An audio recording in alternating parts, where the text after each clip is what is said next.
Hi மக்களே!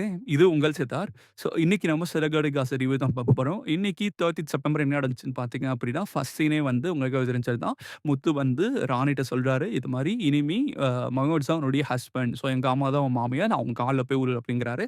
So எல்லாரும் பதர்றாங்க. என்ன முத்து இப்படி சொல்றீங்க? இது இது ரொம்ப இதா இருக்கே. லைக் ஆல்ரெடி மனோஜ் கல்யாணம் ஆயிடுச்சு. எப்படி இது பண்றது? அப்படி எல்லாரும் பதர்றாங்க. ரோஹிணி, முத்துவ திட்டுறாங்க. விஜயா எல்லாருமே திட்டிட்டு இருக்காங்க. அப்ப வந்து முத்து சொல்றாரு, ஆமா லைக் மனோஜ் தப்பா நடந்திருக்கான். அப்ப அவன் தானே வந்து கல்யாணம் பண்ணிக்கணும் அப்படிங்கிற மாரி சொல்றாரு. அ அப்படியே போயிட்டுருக்கிற பரபரப்பா போயிட்டுருக்கு. ராஜா ராணிக்கு என்ன பண்றதுன்னே தெரியல. ஸோ அட் த எண்ட் பார்த்தீங்க அப்படின்னா, ராஜா சொல்றாரு, "எப்படி இது பண்ண முடியும்? ராணி வந்து என்னுடைய பொண்டாட்டி" அப்படிங்கிறாரு. உடனே முத்து போய் ஓங்கி ஒரு அற விட்டுட்டு, "இப்பதான் அது உன் பொண்டாட்டின்னு தெரியுதா? உன் பொண்டாட்டிய வச்சு இப்படி ஒரு கேவலமான செயல செஞ்சிருக்கியே! இத வச்சு பணம் சம்பாதிக்கலாம்னு நெனச்சிருக்கியே! உனக்கு வெட்கமா இல்லையா?" அப்படின்னு முத்து வந்து ராஜாவ ரொம்ப திட்டுறாரு. ராஜா ராணியும் வந்து அழுதுச்சுருக்காங்க. அப்புறம் ராஜாவும் ராணியும் சொல்றாங்க, "இது வந்து நாங்க தெரியாம பண்ணிட்டோம். எங்கள மன்னிச்சிடுங்க. ஆனா வந்து இது பண்ணதுக்கு ரீசன் என்னன்னு பார்த்தீங்க அப்படின்னா, மனோஜ் கடையில காணாம போன 3,00,000 வந்து எங்க மேல பழிய போட்டாங்க. நாங்க எடுக்கவே இல்ல. நாங்க அவ்வளோ நேர்மையா இருந்தோம். எங்க மேல பழிய போட்டனால தான் நாங்க அவங்களுக்கு பழி வாங்கணும்னு இப்படி பண்ணோம். மற்றபடி வேற எந்த உள்நோக்கமும் இல்ல அப்படின்னு சொன்னாங்க ராஜாராணி. ஸோ உடனே முத்துவோட அப்பா இருந்துட்டு என்ன பண்றாரு அப்படின்னா, "நீங்க பண்ணது வந்து தப்புதாம்மா. பழி வாங்குறதுக்கு இப்படிதான் பண்ணுவீங்களா?" அப்படிங்கிற மாரி சொல்லி அறிவுரை சொல்றாரு. ஸோ உடனே முத்து என்ன பண்றாரு பாத்தீங்க அப்படின்னா, ஆ ராஜாராணிட்ட வந்து இது மாரி சரி ஓகே நடந்துருச்சு. நீங்க வந்து இது மாரி எந்த மனோஜ் உங்க மேல தப்பா நடக்கல அப்படின்னு எழுதி குடுத்துட்டும், ஒரு ஆடியோ வாக்குமூலமும் குடுத்துட்டு நீங்க கிளம்புங்கன்னு சொல்றாரு. ஸோ அதே மாரி வந்து ராஜா ராணி என்ன பண்ணா, அவன் சொன்ன மாரியே வந்து ஆடியோ வாக்குமூலமும் எழுதி குடுத்துட்டு கிளம்பிடுறாங்க. இனிமே நாங்க தப்பு பண்ண மாட்டோம் அப்படின்னு சொல்லி முடிச்சுட்டாங்க. இதோட ராஜாராணி கிளம்பிடுறாங்க. ஆ அப்புறம் முத்து வந்து என்ன சொல்றாரு அப்படின்னா, இவங்க படம் எடுக்கலன்னா வேற யார் எடுத்திருப்பான் அப்படின்னு கேட்கும்போது, மனோஜும், ரோஹிணியும் வந்து முழிச்சுட்டு இருக்காங்க. அப்ப முத்து சொல்றாரு, லாக்கர் நம்பர் தெரிஞ்சவங்க 2 பேரு தான். ஒண்ணு மனோஜ், ஒண்ணு ரோஹிணி. இவங்க 2 பேர்ல யாராவது ஒருத்தர் தான் எடுத்துருக்கணும் அப்படிங்கிறாங்க. உடனே விஜய் அடுத்தது சொல்றாங்க, மனோஜ் எடுத்து எப்படி எடுப்பான்? அவன் தான் ஓனரு. மேபி ரோஹினி எடுத்திருப்பா அப்படின்னு சொல்றாரு. உடனே மனோஜ் சொல்றாங்க, நாங்க 2 பேர் தான் ஓனர்ஸ். நாங்க எடுக்க போறோம் அப்படின்னு. அந்த மாரி வந்து அந்த சீன் வந்து முடியுது. செகண்ட் சீன் பார்த்தீங்க அப்படின்னா, மனோஜ், ரோஹினி ரூமுக்குள்ள போய் பேசிட்டு இருக்காங்க.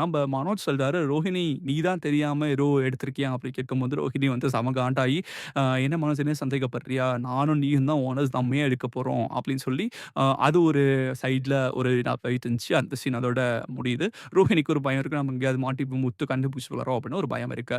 ஸோ இதோட நம்ம செகண்ட் சீன் முடியுது. தேர்ட் சீன் என்னன்னு பார்த்தீங்க அப்டின்னா, முத்துவும் மீனாவும் அவங்க பேசிட்டு இருக்காங்க. அப்ப மீனா சொல்றாங்க, "உங்க அண்ணனுக்கு நீங்க ஒரு ஹெல்ப் பண்ணியிருக்கீங்க. ஒரு பிரச்சனையிலருந்து காப்பாத்தியிருக்கீங்க. ஆனா உங்களுக்கு ஒரு தேங்க்ஸ் கூட அவர் சொல்லலையே!" அப்படின்னு சொல்றாங்க. அதுக்கு முத்து சொல்றாரு, "நான் நல்லது பண்றேன். அந்த அந்த எண்ட்ல இருக்கிறவங்க வந்து எனக்கு நல்லது நடந்துச்சு நான் சந்தோஷமா இருந்தா போதும். அவங்ககிட்ட நான் தேங்க்ஸ் எதிர்பார்க்கிறது இல்ல." அப்படின்னு சொல்றாரு.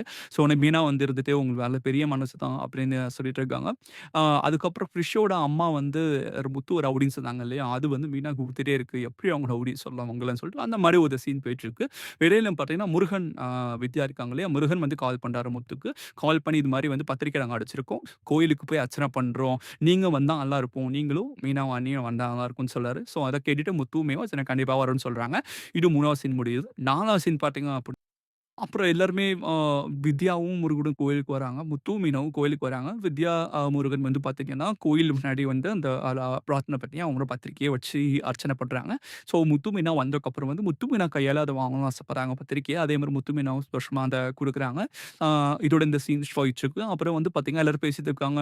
அப்புறம் வந்து முத்து சொல்றாரு, "உன் கல்யாணத்துக்கு நான் வந்து டிராவல் செலவு எடுத்துக்கிறேன்" அப்படிங்கிறாரு. மீனாவும் வந்து "நான் டெக்கரேஷன் செலவு நான் இது பண்ணிக்கிறேன்" அப்படின்னு சொல்றாங்க. ஸோ இந்த மாரி சந்தோஷமா அந்த சீன் போயிட்டுருக்கு. அதுக்கப்புறம் வந்து மீனாவும், வித்யாவும் தனியா போய் பிரகாஷ சுத்திட்டு இருக்கும்போது, அப்ப மீனா சொல்றாங்க, "எனக்கு கிறிஷோட அம்மாவோட நம்பர் தர முடியுமா?" அப்படிங்கிறாங்க. ஏன்னு கேட்கும்போது வந்து, இது மாரி என் ஹஸ்பண்ட் வந்து அவங்க ரவுடி தப்பு தப்பா நெறைய சொல்லியிருக்காங்க. அவங்களுக்கு நான் புரிய வைக்கணும் என் ஹஸ்பண்ட பத்தி அப்படிங்கிறதுக்காக, எனக்கு அவங்க நம்பர் தாங்க நான் பேசுறேன்னு சொல்றாங்க. அப்ப வந்து வித்யா இருந்துட்டு பார்த்தீங்க அப்படின்னா, இந்த ரோஹிணியால நமக்கு நெறைய பிரச்சனை வருது. நமக்கு மாட்டிப்போம்ன்னு சொல்லிட்டு பயந்துட்டு இருக்காங்க. இதோட இந்த எபிசோட் முடியுது. ஸோ அதுக்கப்புறம் நெக்ஸ்ட்டு நாளைக்கு என்ன நடக்க போகுதுன்னு பார்த்தீங்க அப்படின்னா, சிவகாமி இருக்காங்க இல்லையா? அதாவது மீனாவோட காம்படிட்டர் இருக்காங்க இல்லையா? ஸோ அவங்க வந்து ரோகிணியோட பேசிட்டு இருக்காங்க. அப்போ ரோகிணி சொல்றாங்க, "இது மாரி வந்து நீங்க எப்படியாவது மீனா அம்மா கோயில் வெளில கடை வச்சிருக்காங்கல்ல இந்த பூக்கடை, அத எப்படியாவது நீங்க ஆலி பண்ண செய்யணும்." அப்படிங்கிற மாரி பிளான் போட்டுட்டு இருக்காங்க. இதான் நாளைக்கு நடக்கும் போல. ஸோ இன்னைக்கு இதான் எபிசோட் மக்களே. இந்த மாரி நெறையா சீரியல்ஸ் நாங்க ரிவ்யூ பண்ணலாம்னு இருக்கோம். பிக் பாஸ் ரிவ்யூ பண்ணலாம்னு இருக்கோம். ஸோ உங்களுக்கு எந்தெந்த சீரியல் ரிவ்யூ பண்ணணும்னு சொல்லுங்க. அத நாங்க கண்டிப்பா பண்றோம். கமெண்ட்ல மறக்காம மென்ஷன் பண்ணுங்க. ஸோ இந்த வீடியோ உங்களுக்கு புடிச்சிருந்துச்சு, எங்க ரிவ்யூ புடிச்சிருந்துச்சுன்னா கண்டிப்பா லைக் பண்ணுங்க, கமெண்ட் பண்ணுங்க, ஷேர் பண்ணுங்க. எங்க வீடியோ சப்ஸ்கிரைப் பண்ணிக்கோங்க. இதே மாரி நெறைய ரிவ்யூஸ் உங்களுக்கு தேடி வரும். ஸோ இத்துடன் முடியுது. இது உங்கள் சித்தார்த். தேங்க் யூ மக்களே. பாய்.